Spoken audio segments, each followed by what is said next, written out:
Magandang araw po. Ngayon po ay March 4, 2025. Welcome po sa kanyang garden. Ang share ko po sa inyo ngayon ay ito pong mga strawberries na aking medyo hindi na nakasikaso.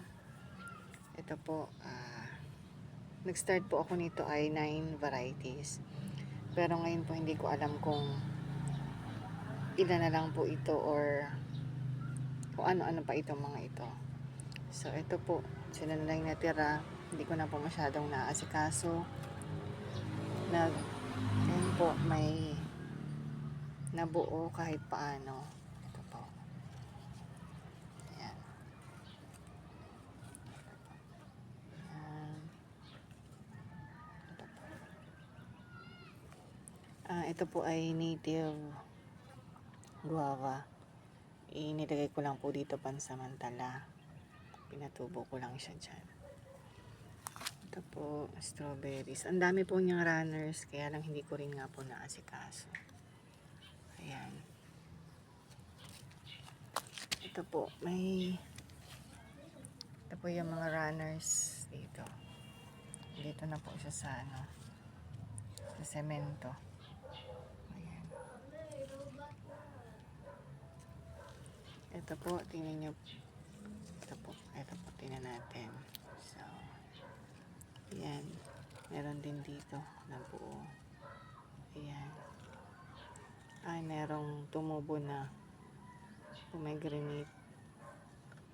Tapos ito, ayan. So, meron po dito mga ilan na nabuo. Ayan. So, ito. Sana po ay magtuloy. Ayan. So, ito po ang strawberry. Meron pa pong isang pot dito. So, kumusta kaya ito?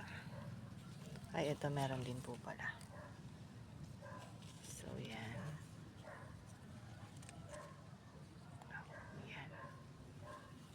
So, itong strawberry po ay gusto niya sa mainit. Medyo napabayaan ko po ito. Hindi ko talaga naasikaso. Kaya ganyan ang kanyang itsura. So, sana po ay matuloy ang kanyang mga bunga. So, ito pa po, nandito na yung runner. Ayan.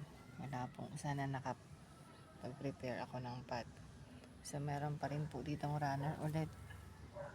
Ayan. Nandiyan na sila. Semento na po ito. Tapos yan. May runner pa po dyan. So, yun lamang po sa ngayon. Maraming salamat po and God bless po.